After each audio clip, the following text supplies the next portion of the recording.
로마서 9장 14절에서 18절 말씀. 그런즉 우리가 무슨 말을 하리요? 하나님께 불의가 있느냐? 그럴 수 없느니라. 모세에게 이르시되 내가 긍휼히 여길 자를 긍휼히 여기고 불쌍히 여길 자를 불쌍히 여기리라 하셨으니 그런즉 원하는 자로 말미암음도 아니요 다른 박질하는 자로 말미암음도 아니요 오직 긍휼히 여기시는 하나님으로 말미암음이니라. 성경이 바로에게 이르시되 내가 이 일을 위하여 너를 세웠으니 곧 너로 말미암아 내 능력을 보이고 내 이름이 온 땅에 전파되게 하려 함이라 하셨으니 그런즉 하나님께서 하고자 하시는 자를 긍휼히 여기시고 하고자 하시는 자를 완악하게 하시느니라. 아멘.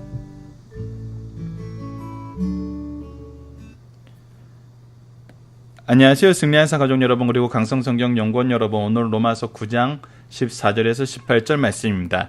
하나님은 모든 것을 주권적으로 역사하신다는 제목의 말씀입니다. 자, 14절 말씀부터 보도록 하겠습니다. 그런즉 우리가 무슨 말을 하리요? 자, 우리가 어제 말씀을 통해서 무엇을 배웠습니까?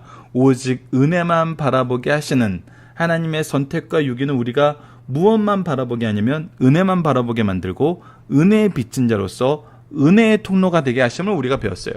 그것을 확인했습니다.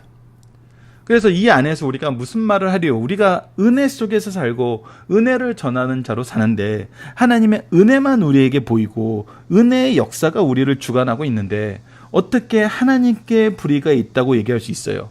그럴 수 없다는 것입니다. 모세에게 이르시되 내가 긍휼히 여길 자를 긍휼히 여기고 불쌍히 여길 자를 불쌍히 여기리라 하셨으니 하나님의 긍휼하심과 하나님께서 불쌍히 여기심은 무엇에 있어요? 하나님의 주권에 있어요. 이 주권을 통해서 우리에게 무엇을 보여주세요? 은혜를 보여주세요. 그런즉 원하는 자로 말미암다. 이것을 원한다고 해서 우리가 하나님의 주권적인 역사를 우리가 원하는 대로 바꿀 수가 없고 우리가 이것을 계획할 수 없어요. 이것을 위해서 다른 박질하는 자로 말미암는 것도 아니에요. 우리가 열심히 해서 우리가 이 정도 했습니다라고 얘기할 수가 없어요. 그러니까 여기는 뭐냐면 우리가 원하는 거, 우리가 다름짓자는 거 우리의 의예요. 여기서 말하는 건 우리의 의입니다. 우리의 의에 의해서 조절되는 게 아니라는 거예요. 이것을 우리가 깨달아야 된다는 거예요. 그러니까 이것을 깨닫지 못하니까 우리가 자꾸 세상에서 다른 것에 견눈질하게 돼요. 근데 이것을 이해하고 이것을 깨닫고 이것을 믿게 되는 사람들, 이것을 경험하고 이 안에서 살고 있음을 내가 고백하는 사람들, 그들은 무엇만 보게 돼요? 아니요, 오직 긍휼히 여기시는 하나님으로 말미암습니다. 즉 하나님의 긍휼만 바라보게 돼요. 즉 하나님의 은혜만 바라보게 돼요. 하나님의 주권은 여전히 우리로 하여금 무엇을 보게 만들어요? 하나님의 은혜, 하나님의 긍휼하심만 보게 만들어요. 자, 17절 18절 봅시다. 성경이 바로에게 이르시되 내가 이 일을 위하여 너를 세웠으니 하나님께서 이 일을 위해서 바로를 세웠다고 말씀하고 계세요. 곧 너로 말미암아 내 능력을 보이고 무엇 하는데 바로가 쓰여요? 하나님의 능력을 보이고 하나님의 이름이 온 땅에 전파되게 하는데 바로를 쓰세요. 그의 거부가 하나님의 공의로움을 드러내는 통로가 되어버렸어요. 그래서 그도 하나님께 영광 돌리는 삶을 살아요. 무엇을 통해서? 자기의 순종치 않음을 통해서 하나님의 심판이 있음을 드러내서 하나님은 공의로우시구나라는 것을 사람들이 보게 만들어요. 18절 그런즉 하나님께서 하시고자 하시는 자를 긍휼히 여기시고 하고자 하시는 자를 완악하게 하시느니라. 이것이 바로 애굽에서 나타냈던 거죠. 바로에게 나타냈던 부분이에요. 이것을 우리가 깨달아야 돼요. 그러면서 동시에 우리가 한 가지 더 볼 수 있어야 되는 건 무엇이냐면, 여러분들 이 말씀이 연결되는 것을 우리가 봐야 돼요. 우리가 이제 이 부분 이후에 나오는 것이 이제 여러분들 조율의 문답에서도 자주 예로 들었던 그 토기장이의 비유예요. 이 얘기 이제 내일 말씀하고도 연결이 되는데, 하나님이 이것을 어떻게 드러내세요? 어떻게? 이것을 드러내시는 방법도 은혜였어요. 자, 은혜는 뭐였어요? 그리스도의 복음이었어요. 하나님의 말씀이었어요. 자, 바로를 완악하게 하시지만 그를 대하시는 하나님의 조치는 은혜롭게 끝까지 은혜로만 나타나요. 자, 보십시오. 바로에게 10가지 재앙을 얘기를 해요. 이 얘기를 할 때 어떻게 하세요? 미리 경고하세요. 미리 경고하셨다는 피할 길을 주셨다는 거예요. 그리고 미리 경고하시고 이것을 한 다음에 어떻게 해요? 바로의 요청에 의해서 수용하세요. 이들의 이것을 좀 더 고상하게 표현하면 강구에 응답하세요. 미리 경고하시고 강구에 응답하시고 그러면서 10번까지 참으세요. 길이 참으세요. 이 길이 참음도 어디까지 참아요? 홍해까지 참으세요. 홍해까지. 엄밀히 말하면은. 그러니까 하나님께서는 계속해서 이들을 심판하실 때도 무엇으로 다가가고 있냐면 은혜로 다가가고 있어요. 경고하시고 강구에 응답하시고 오래 참으시고. 하지만 마지막 때가 오면은 그의 심판은 어때요? 되돌이킬 수 없어요.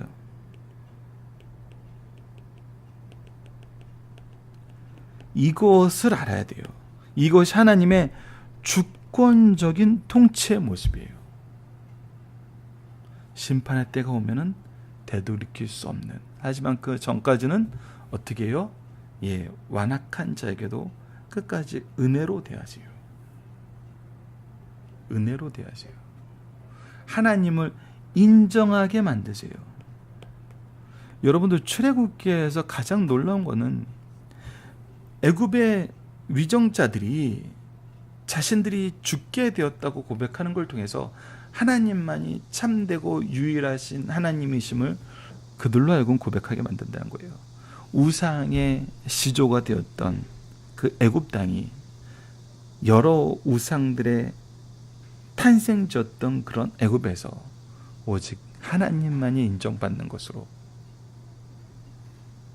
이것이 뭐예요? 은혜예요.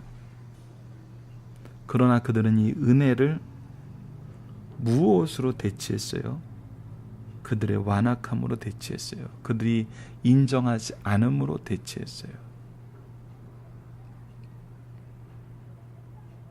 이거에 대한 판단과 평가는 누가 결정하세요? 하나님이 결정하세요. 우리는 여기에서 동시에 우리는 무엇만 봐요? 이스라엘 민족을 구원하신 하나님의 은혜만 보고, 비록 이 심판의 대상이었던 애굽에게도 얼마나 은혜롭게 대하시는지를 우리에게 보여줘요. 여러분들 이 애굽의 상황을 전쟁으로 표현하는 분들도 되게 많아요. 하나님과 애굽의 전쟁, 애굽의 신들의 전쟁. 어느 신이, 어느 나라가 한 번 선전포고했으면 계속 끝까지 싸우고 항복할 때까지 싸우는 거지, 계속 경고하나요? 계속. 다음엔 뭐다? 뭐예요? 그리고 그들의 간구에 무조건 응답하는 경우가 어디 있어요? 이젠 끝이게 해달라 해서 모세가 기도하면 하나님이 끝이게 해줬어요. 그리고 계속 참으셨어요. 그들의 완악함, 그들의 거역을 참으셨어요. 결국 이들에게 보여준 것도 하나님은 은혜였어요. 하나님의 주권이 나타난 방법은 하나님의 은혜입니다. 이것을 이제 우리가 적용할 때는 어떻게 적용해야 돼요? 우리도 은혜로 나아가야 돼요. 은혜만 나타내야 돼요. 본문 묵상하기를 보도록 하겠습니다. 불의가 없으신 하나님, 긍휼하심으로 역사하신 하나님, 이러한 하나님께 우리가 간구해야 하는 것은 무엇입니까? 오로지 긍휼하심이죠. 긍휼하심. 이거 외에는 없습니다. 우리가 의지해야 될 것도 하나님의 긍휼하심이고, 우리가 간구해야 되는 것도 하나님의 긍휼하심이에요. 그래서 두 번째 문제, 하나님의 긍휼하심에 의해 선택된 우리를 어떻게 만드나요? 하나님은 우리를 어떻게 만드나요? 우리를 하나님의 뜻을 나타내는 데 보여요. 하나님의 영광을 드러내는 데 보여요. 이것은 누구에게도 마찬가지였어요? 바로에게도 마찬가지였어요. 그는 거역하였지만 그를 보고 하나님의 이름이, 하나님의 능력이 온 땅에 전파되었어요. 결국 뭐예요? 우리가 소율의 문답 첫 번째 강좌 잘 다시 한번 확인해 주세요. 인생이 하나님께 영광 돌리기 위해서 창조받았다는 이 창조의 목적에서 벗어난 존재는 있을 수 없어요. 왜? 하나님은 창조주시고 전능하신 분이시고 다스리시는 분이기 때문에 우리는 이것을 하나님께 영광 돌리는 것을 기뻐하면서 사는 것이고, 완악한 자들은, 긍휼하심을 간구하지 않는 자들은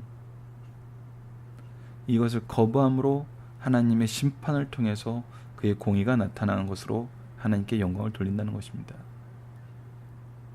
결국 하나님의 긍휼하심에 의한 선택은 우리로 하여금 무엇을 드러내냐면 하나님의 영광만 드러내게 된다는 겁니다. 하나님의 은혜만 드러내게 된다는 거예요. 중심사상을 보도록 하겠습니다. 성령께서 바울, 성경을 통해서 선언하신 복음은 무엇입니까? 모든 사람은 죄 아래 있으며 율법의 행위에 의해서 하나님 앞에 의롭다함을 얻은 사람은 한 사람도 없다는 것입니다. 이제 율법밖에 한 은혜가 나타났으니 곧 그리스도 예수십니다. 그리스도 예수를 믿는 자는 누구나 공로 없이 하나님의 은혜 안에서 그리스도의 대속으로 인해 의로 인정되어요. 이 점에 있어 유대인과 이방인 사이에 어떤 차이도 없습니다. 이스라엘은 메시아가 오시기까지 이 땅에서 메시아를 받을 민족으로 선택되었고, 오신 메시아를 구주로 영접할 뿐 아니라 그를 세계 만방에 전할 민족으로 선택받았어요. 이것이 아브라함에게 주셨던 언약의 의미였어요. 하지만 메시아가 오심으로 믿음으로 구원 얻는 도리가 선포되었으며, 구원 얻는데 종족의 차별이 없어지게 되었다는 말씀이 선포되자 기득권을 가지고 있던 유대인들은 이 도가 못마땅하였어요. 그래서 다수가 걸려 넘어졌어요. 그러나 이방인들은 이 도에 순종하여 다수가 믿고 돌아왔습니다. 그렇다면 아브라함에게 그 후손을 구원하신다는 약속은 폐하졌습니까? 그렇지 않다라고 분명히 선언한 걸 우리가 어제 말씀에서 봤습니다. 아브라함 시대에서 전 자녀가 다 구원 얻을 것이 아니요 약속의 자녀인 이삭만 선택받았고, 이삭의 시대에도 에서보다 야곱을 선택하는 순전한 하나님의 주권적인 역사였음을 우리에게 보여줬어요. 사람이 이러한 하나님의 선택에 대하여 하나님의 결정을 불의하다고 평가할 수 없습니다. 오늘 본문은 그 이유를 가르쳐주고 있습니다. 자, 첫 번째 중심사상을 봅시다. 우리가 하나님의 자녀가 된 것은 하나님의 은혜요 주권적 행위이기 때문이에요. 하나님의 선택하심을 받은 하나님의 자녀가 된 것은 전폭적으로 하나님께서 베푸신 은혜요 창조자의 주권적 행위라는 겁니다. 하나님께서 모세에게 말씀하시기를 내가 은혜 베풀 자에게 은혜를 베풀고 불쌍히 여길 자를 불쌍히 여기신다 하고 하셨어요. 그러므로 인간의 구원은 인간의 공로에 있지 않고 전폭적으로 하나님의 자비하신 주권 속에 있음을 가르쳐 주시는 말씀입니다. 이것을 통해서 우리는 무엇만 봐요? 하나님의 은혜만 봐요. 무엇만 간구해요? 하나님의 긍휼하심만 간구해요. 자, 두 번째, 바로에게 내린 진노도 하나님의 주권적 행동이었어요. 모세와 이스라엘 백성에게 베푸신 긍휼이 하나님의 주권적 행동이었다면 바로에게 내린 진노하심도 하나님의 주권적 행동이었어요.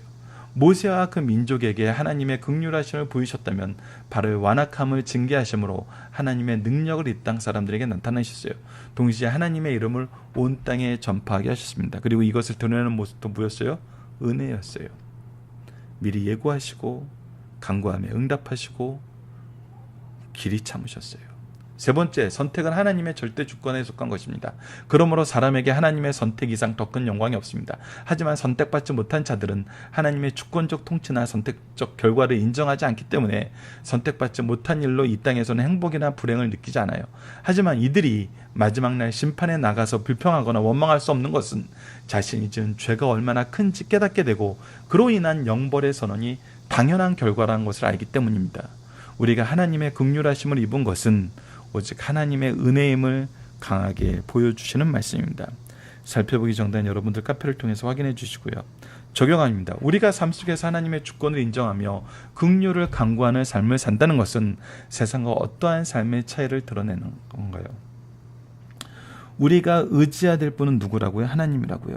우리가 의지하면서 요청해야 될 건 뭐라고요? 그의 긍휼하심이라는 거예요. 우리가 그의 긍휼하심에 있다는 것은 로마서 18장 32절 말씀의 역사 속에 있다는 겁니다. 아무것도 아끼지 않냐세요. 그래서 우리가 본질적인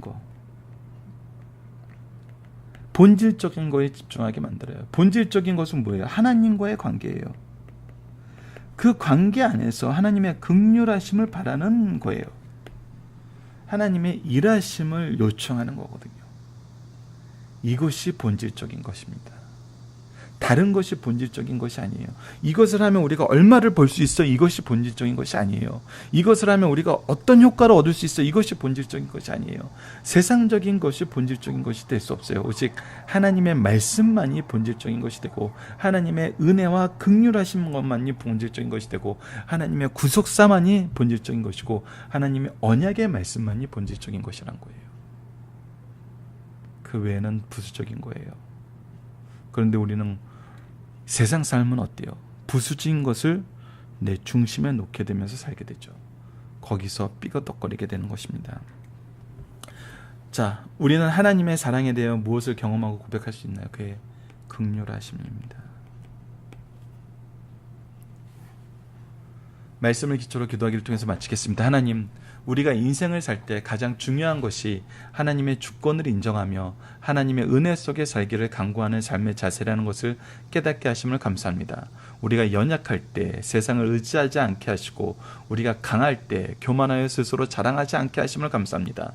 이 안에서 우리의 방황하지 않고 주신 사명을 향하여 나아가게 하심을 감사합니다. 우리 믿음의 선조들이 끝까지 주님의 긍휼하심 속에서 사명을 감당했던 것처럼 우리도 끝까지 사명을 감당하며 하나님의 영광을 위해 그 안에서 하나님과 즐거워하는 삶을 살도록 은총과 긍휼히 여김을 더하여 주소서. 예수님 이름으로 기도드립니다. 아멘.